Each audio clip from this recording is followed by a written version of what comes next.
Hey guys, welcome back to Legendary Tabletop. I'm Greg, your host, and over the past few weeks I've been working on getting myself some skills that I haven't had before, and I've been slowly working on becoming a better sculptor. My ultimate goal is to be able to sculpt some of my own miniatures for Dungeons and Dragons, and possibly in the future share those miniatures with all of you. I went on a journey here, spent a couple weeks each day, spending maybe an hour or two and watching videos on YouTube and learning little bits here and there and teaching myself how to sculpt. Now, I tried to film this video a few times, and the first few attempts at sculpting were not easy. Now, I would say if you are going to try this, just know that it'll take some time for you to be able to develop your skills based on your experience with art, your fine motor skills, your ability to use your hands. I have very shaky hands myself, but I do have some art experience. So I just want to say that before we get in here, that I do have a little bit of sculpting experience, so I do have a slight bit of a leg up, I think, in comparison to a normal person. But Dungeons and Dragons has always been one of my favorite things. Growing up, playing with my siblings and making my own miniature would definitely be a dream come true. So let's get into sculpting. Okay, moving over to narration mode. If you haven't already, please hit the like, hit that subscribe. We're approaching 1,000 subscribers, a nice little milestone. And I have some of my sculpting tools here that I put together. Paper clips, little twisty ties to create armatures. One of these electrical wrenchy dealies on the right here with the red handles. That's going to be very useful for forming the armatures. I have some little sculpting tools, sculpting pins, X-Acto knives, and scrapers to put texture into the clay and the green stuff. Here we have that green stuff epoxy, which is you mix it together and it'll cure in about an hour and a half. And then we have here polymer clay, which is the bakeable clay. And it comes very very hard, and then you have to sort of work it with your fingers a little bit in order to loosen it up. That's what she said. And here I'm gonna look through the monster manual for Dungeons and Dragons 5th edition and find some cool monsters to sculpt and advance our skill set here. And in order to do anything, we got to start. So I am going to do a few different creatures here. We're definitely going to just do a skeleton, because I think that is going to just be sort of difficult. I was looking at these slots, which are these interdimensional magic frogs. Really cool art in this book. Oh, and then here I am going to make some of these Thrycreen, which are from a campaign setting called Dark Sun, from the olden days of Dungeons and Dragons, around the era of 2nd edition in the 90s. And Thrycreen are like these mantis people, and Dark Sun is just very, very cool setting. And check that out. There's some cool videos. There's a guy named Runehammer, Hank Inferno Runehammer, really great DM personality who talks about it a lot. Now here is a little guy, Amnesu.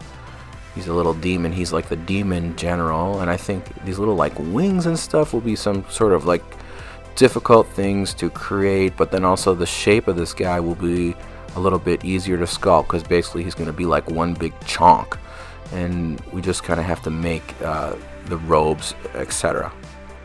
So here I've put together a few armatures, And now I did do several recordings where I tried to do this at first a few times, and it took me a few days to kind of get good at making the little armatures. It is a tricky, finicky little thing. You know, you have to kind of twist them tightly at weird angles, and hopefully you can watch and see what I'm doing with the armature here with these set of electrical pliers here.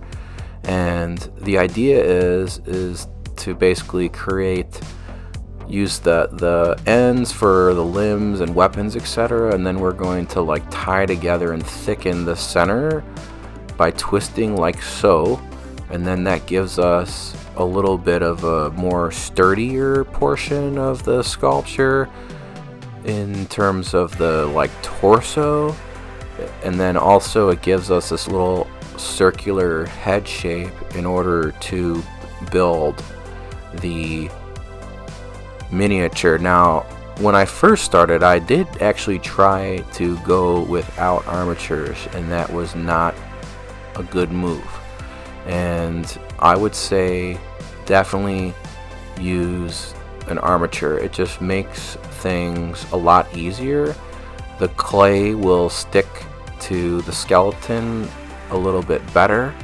You can sculpt the clay a little bit better, and where something like a little arm or a weapon, you could just kind of like brush it with your finger and it would be ruined. The armature saves you. And I have cut off a small piece here, and I'm twisting that into the bottom in order to create the legs here. So several paper clips, one whole paper clip for like the torso, the arms, and the weapon, and we cut a paper clip into about 1/3 of its length and bent it like so, and twisted that loop in the torso through there. And you can see how difficult this is, even though I've done this for a few days. You know, I think the key is I've watched a few videos online where they just, you know, do a few armatures each day, because it is difficult at first. It is tough on your hand muscles and your forearm muscles, but after a few days it will get a lot easier. Where the first few, you know, took me about 30 minutes, and then now I could probably whip one up in like 10 minutes. So it gets easier, but this is not like, you know, carving foam. This is, you know, more like drawing. This is a skill that you're gonna have to skill stack, so to speak. And just moving along here, creating some of the posing in the arms and the way that they're going to hold the weapon, and then thinking about you know, the pose in the future. But for the most part, I'm just sort of trying to recreate the pictures from the monster manual, and I think that's a good way to start. And then maybe once you make a few, then you can experiment with some of your own posing for your creatures. And I think maybe another good way to do this is if you're a DM and you are you know, getting your party together, you can sculpt the adventurers as a beginning. And that'd be another angle to play, but I like the monsters, so I'm gonna create some naughty boys here, and slowly but surely. And then once I get everybody sort of posed up, I'm gonna grab some old wine corks, and you can use you know, just the cork material itself. But this was another thing that I sort of in the beginning tried to avoid, and then after sculpting for a few days, it was basically unavoidable. You know, it's like painting your miniature where you have the little holder. It just allows you to keep your little paws and those grubby little fingers off of the clay and the green stuff while you're sculpting. So Here you can see we've skipped ahead a little bit in time, and we've have a couple completed armatures, and they're placed on the corks. And moving along here, we're going to make a few more, and you can make these a little bit sturdier by using super glue. If you wanted to, you could use poster tack on the bottom to get the the armature to stick well to the cork. If you're having trouble pushing the legs into the cork, some cork is older than others, and it'll just find out what works for you. Maybe you want to use wooden blocks, maybe you want to use what's it called, those command strips, something like that, double-sided tape. And so now I'm moving on to building the armatures for these Thri-kreen, the mantis people from Dark Sun, and they have multiple arms, and so I'm going to add a additional set of arms, which I'm going to wrap around to create some sturdiness, and then also a little beefiness in the shoulders and the torso, because the Thri-kreen are a little bit taller than humans in that Dark Sun setting.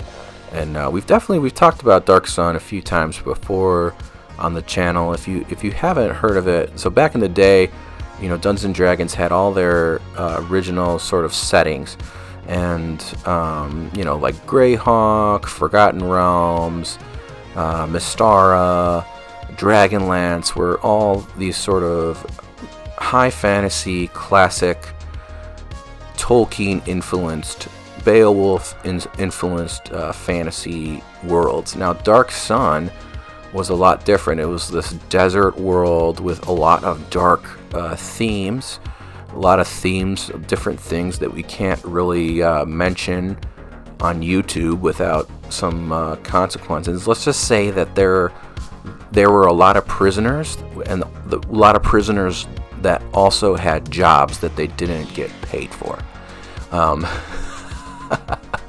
And some other questionable, like Mad Max meets Dungeons and Dragons. So yeah, check that out if you're interested. It's so cool. Probably not something that would happen during 2025 with all that subject matter, but we could still play campaigns in it. And here I'm using some baking soda combined with some super glue in order to fasten this hip joint to these legs. It just was a little too loose for my liking, and after experimenting with the pressure that's needed to sculpt the clay, you kind of need a sturdy skeleton. So you can kind of do this really quickly in order to seal the poses, beef up the sculpture a little bit, and also just a neat trick with that super glue combined with the baking soda just instantly cures. But just be careful, because you could instantly cure your finger to your other finger or other things. So, but those who mess with the super glue know of the dangers of the super glue. So tread lightly through the treacherous swamp of super glue. And so here we finally kind of got this guy complete. That was the most difficult of the armatures to complete, and I'm just adding a little bit more, giving it a while, and in about a minute or so it's totally cured.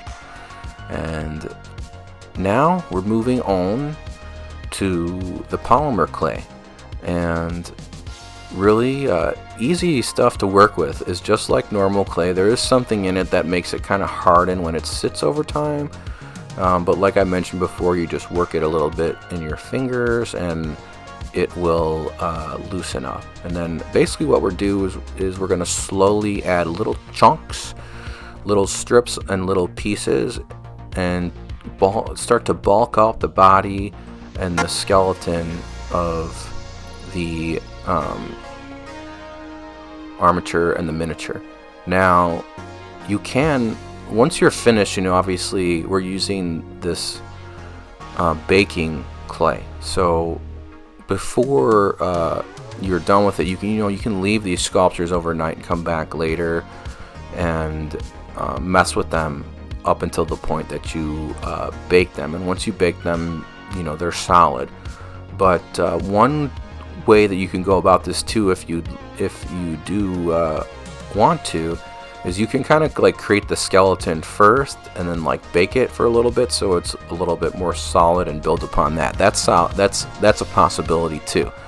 I didn't do it that way, but there are people that do that, and that might be like an easier way to start. Just kind of build up that basic skeleton.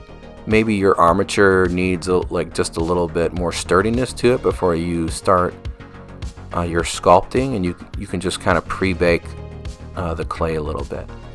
But in order to just learn and kind of be able to bow to the whim of the chaotic nature of not to wax too philosophical here, just to learn how to work with the clay in order to like make sure that I wasn't like touching it too much with my fingers and messing up the impressions that I had made, learning about the amount of pressure that it takes in order to create the indentation or the texture that you want. And I think kind of just not baking the sculpture till the end helped me develop that skill. And I think maybe like if you were doing some sort of larger miniature that had some sort of kind of maybe crazy poses, there would be like a practical there would be a practical implication of that. So here we are. I'm just using this little kind of like wood scraper tool that's got sort of a dull pointed like straight edge to it, and I'm just sort of shaping the body, trying to create some of that mantis carapace, as they say. And then here, the chest didn't seem proportioned to the rest, so I'm just adding little chunks and then smoothing them into the rest of the sculpture. And then once I'm sort of happy with the proportions, I begin to start to carve the musculature, or the carapace in this case. And the thrycreen was a nice way to start, I think, because of the sort of bug, armor carapace that they have, where I could sort of just start with lines and light scraping, and that was enough to sort of create that rough texture and make it believable that it looked close to what the pictures and the art in the Monster Manual presented. And just being gentle and using my finger on the other side as a brace, and slowly, much like painting, rotating the miniature towards the tool and not the ladder. And here I am taking some more clay and sort of squishing it out thinly in order to create some clothes for our mantis boy here. And we're going to create some belts and some capes and things. Now, capes and stuff like this is a great way in order to hide your lack of talent. And I use this in a way to not only create a little bit more sturdiness in the miniature, but then also to cover up some of the areas that weren't as perfect as some of the others. And just like clay, some simple methods using the fingers and rolling gently with some pressure up against a surface in order to create these long tubes, and then kind of flattening them out. And you can see here I messed that one up a little bit, and it was a little bit uneven. But the great thing about the clay is you can just kind of go back and try again. And in that way, the polymer clay is very forgiving. And Also too, like, the polymer clay is not very expensive. I actually found it at the dollar store, but you can order it on Amazon for quite inexpensive. It's not incredibly expensive at all. And so here I'm using my little clippy clippies in order to create sort of like a tattered aesthetic edge to the capes, just these little triangles, and then we'll sort of create some bends and some folds in those to make the cloth look and appear to be realistic. And I found that this was much easier to clip them, to lift up the pieces and clip them. It was easier to do that than to actually like press them flat against the desk and try to cut against the table, because then you would have the clay sticking to the surface a little bit, and then as you pulled it away you would actually kind of ruin the work that you did. And so now I'm just being very gentle with my left hand and holding the cloth in place, and then using that little edge of the knife here, I'm sort of gently, not pressing, I'm just rolling a nice sort of fur cloth pattern into the clothes here. And you can see how that's turned out. And then I'm using this edge again in order to create some texture on these belts and straps, which we're gonna drape over our little mantis boy here. And I hope you can kind of get how this works. You know, it's a kind of about the gentle pressure and the nuance, and just kind of practicing and seeing what works for you. And you know, this video right here, the footage you're seeing, this is like after a good 2 weeks of doing this. I'd recorded this a few times and it just was like it wasn't good enough for me to kind of try to be able to teach all of you how to do this. So take that with a grain of salt. It takes a little time. So now I'm just kind of gently posing the cloth onto his shoulder here. I've put a couple of the straps and the belts. I've taken the smaller pieces and kind of used those as a little loincloth for our mantis boy. And then now I'm just adding a little bit more texture here, but adding enough pressure where I can sort of marry the back and that cape to the body. And because I'm covering up the stuff that I had carved before, so that's okay to apply a little bit more pressure. And then now I'm going for the little mantis head, and this is a nice little thing, because a human head I think at this point would be much too difficult to do. And the little mantis head is basically a little triangle with two little circular eyes, and just some little carvings into the face where we sort of made a little line and a mark to represent the mandible or the mouth of the mantis person, the Thri-Kreen from Dark Sun, the not political correct Dungeons and Dragons setting. And yeah, so just gently pushing some indentations into the head, creating the shape that I want. Some lines here as part to represent the sort of, you know, carapace, the skin of the mantis. And then you can, for something that's thick as this, you can kind of just sort of stick it on top, or you can create a pin. So just get a little toothpick or a paper clip, and you can use that to create a more sturdy bond here. And then I'm going to cheat a little bit. I have some pieces, some plastic pieces from a giant ant Dungeons and Lasers kit that I'm going to use to create the antenna of our little mantis person. And after all that carving, it's nice to just kind of add a little easy little piece. But we will glue those on after we bake the piece and make the clay permanent And the weapons too, we will make from like toothpicks and some other pieces. So we're gonna bake this boy first.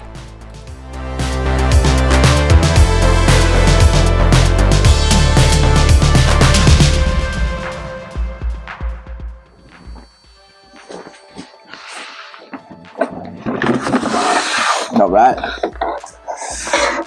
Everybody's favorite cooking tool of 2023, 2024, the air fryer.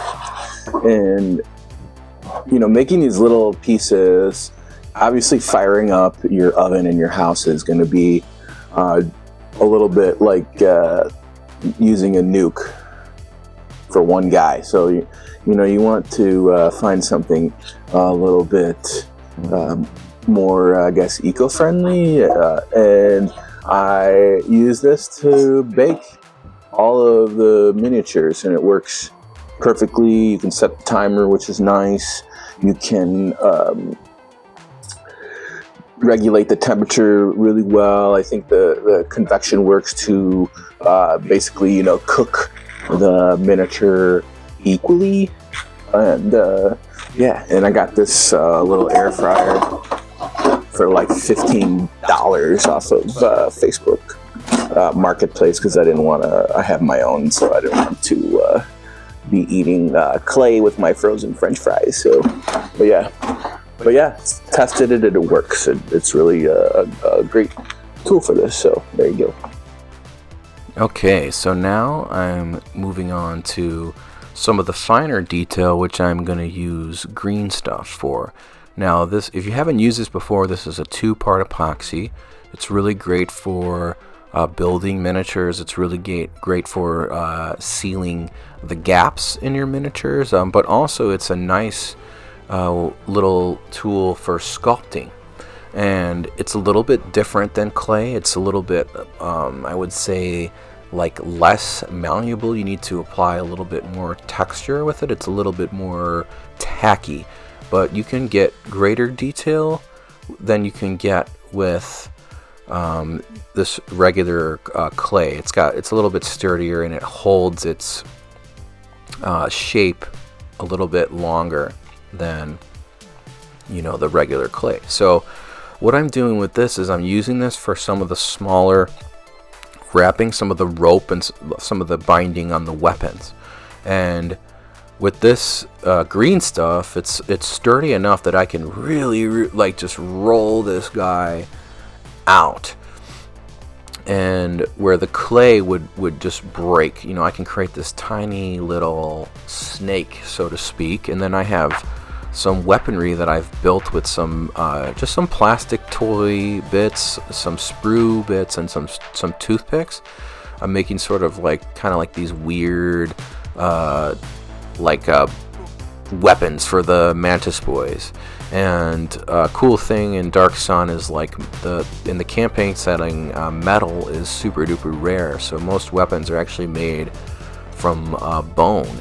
And so this is going to be their little bone spears, so to speak. And yeah, I can just kind of slowly wind the toothpick and wrap the green stuff around, and that creates that nice little binding. And I can get some detail that I would not be able to accomplish with the clay. And I've gone ahead and baked that boy and sealed him with the clay. It's about 20 minutes, and your little miniature is totally done. 20 to 30 minutes. And here's another little spear that I've put the binding and the toothpick around.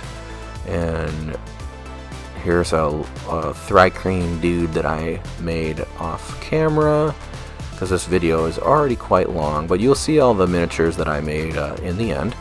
And yeah, so he's got a cool little spear now. Oops. And I'm using some Dungeons and Lasers bases and some super glue to attach them. And then now here is what turned out to be my favorite miniature, is a skeleton boy. So after I had done, about 10 different miniatures, I felt that I was ready to create a difficult sculpture, or what I deemed difficult. And you can see how my skills have advanced. I was able to, make something not perfect and not, a glorious art masterpiece by any means, but pretty darn good in my opinion. All right, so I spent, a few weeks on this. This is, not the kind of skill I don't think that you can kind of just jump right into. It takes a little bit of a commitment. One thing that I like to think about is the 10,000 hours rule. Anytime that you dedicate 10,000 hours into something is when you become the expert of that thing. Now, we're not going to be able to put 10,000 hours into something like this, but maybe 30 minutes a day, an hour a week, over a few weeks, you can definitely see some improvement. And I definitely saw improvement over the period of 3 to 4 weeks that I spent watching videos, just playing with the clay, playing with the green stuff, sculpting different characters from different IPs that I was interested in. And over time, I definitely saw some improvement. The first few of my miniatures looked pretty weird, pretty derpy. And over time, they got better and better as I learned how to use the clay. And I think the lesson being that anything that you're going to do that's difficult can be overcome with some time dedicated to that skill.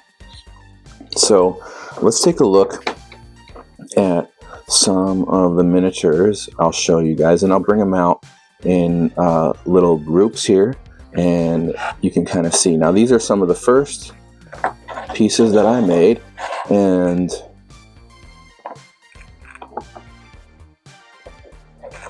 now one of my favorite novel series is when I was growing up is the Redwall series, and the Redwall series is basically like a medieval fantasy setting, but there are these anthropomorphic animal human beings. Mice, rabbits, badgers are basically like the good guys, and then rats and weasels and vermin and foxes and the lot are the bad guys. And growing up, we just had the books. There was no like toys or video games or anything like that. So man, this would have been really cool for me as a little kid to be able to recreate some of my characters. So basically, I created a little party of heroes that are based off Redwall characters. And we have a little boy here. I think he's basically like a mole man, and he has a little sword. The sword is made from a coffee stir stick and toothpicks. There's a lot of toothpicks in these crafts. Some of the stuff is made from clay, and we cheated. There's like little beads and some plastic bits for some more detailed pieces, and then we take a little bit of green stuff, as you saw previously, and wound it around to create a sort of binding with these a binding for his little wizard staff. And they look pretty derpy. They're the first ones I made, so they're not that great. And then I made the Thrycreen, the mantis people from Dark Sun, and they turned out pretty cool. I think they're like already a little weird looking, so you can kind of play on that with this. And I used toothpicks again and some little plastic bits to create their little staff spear things, and I tried to make them look a little bit different than humans. And then I used some of these Dungeons and Lasers bits. These were from giant ants, And basically I just glued those on the top with super glue, and then the guy in the middle I actually tried to make my own antennae, and they looked alright, but those are just toothpicks, and yeah, but they're pretty cool. They're the mantis people, and I love Dark Sun, and that's one of my favorite settings from Dungeons and Dragons. They turned out really good. And a couple more guys here, and this is another a character, one of my favorite characters from the Redwall series.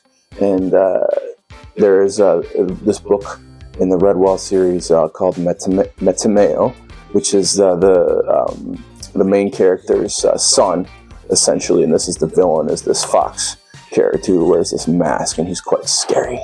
And all the bases on these are Dungeons and Lasers bases, except for this guy. We used a poker chip, and then this dude in the middle, we actually used a 3D printed book to make him look a little bit more creepy. I believe he's called Amnizu, which is a Dungeons and Dragons demon. And this guy is probably what turned out the best, this skeleton warrior. And I'm really proud of that, just like with the little helmet and stuff, very Conan the Barbarian, a classic D&D monster guy.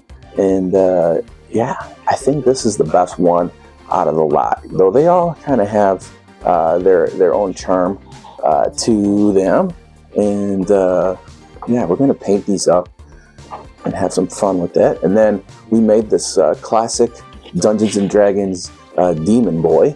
And you'll recognize him from the old school original Dungeons and Dragons manual, and he's on the cover there. But he's still included in 5th edition for nostalgia purposes. And this was a nice thing because it was a little bit bigger, so it was easier to carve the details, and we didn't have to use a wire armature for it, and we were able to just use the weight of the clay. So a little bit more expensive in terms of like the product that we used, but I mean, this was really only about $1 worth of clay. So if even if you were just using this one guy, you weren't going to like 3D scan it or do a casting of it and recreate this miniature, you could it would be financially okay. And then the last little guy, we made this little freaky sort of Zeech sorcerer person, and really cool, and sort of inspired by one of my favorite YouTubers, Trent from Miscast. He has his own miniatures line, and he kind of makes little weird guys like this. So just wanted to try and make a little weird boy. And yeah, these are the miniatures that I made over the few weeks. And so we're just going to move on to painting. Alright, we're not going to get too crazy on the painting here because this video is already about 40 minutes long.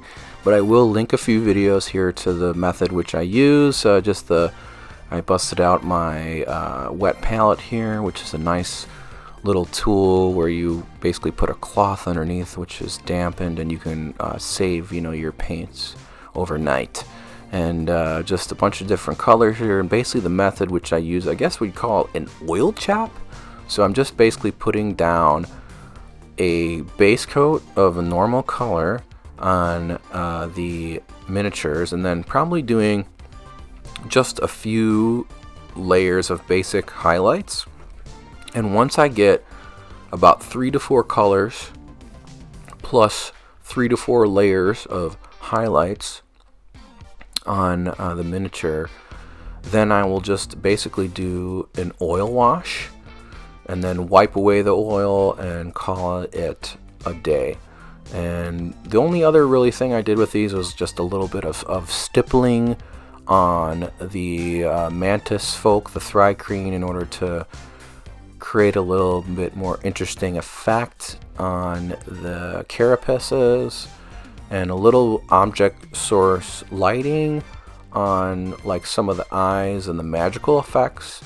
on some of these miniatures, but aside from that, we kept it really simple. But like I said, I will link below a video on how to do these paint jobs, but you know, this video is not about that. It's kind of about just building the miniatures. And then just really quickly, I'm doing a couple different colors for my Thri-kreen. I have like a blue guy, and this guy's going to be green guy. Is going to be like that classic grasshopper motif with like yellow and light green highlights. And then our third Thri-kreen little boy, we were going to do in a brown color, which obviously you will see at the end of the video. And then our skeleton, I'm starting painting from the outside in and using this sort of like neon green glow effect to make him seem like he's like glowing from inside the skeleton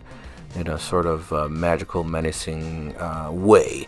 And then pairing that with some nice reds and some nice turquoises and teals for the armor, and a little bit of metallic, and then once again that oil wash with a little wipe away at the end in order to complete our homemade Dungeons and Dragons miniatures.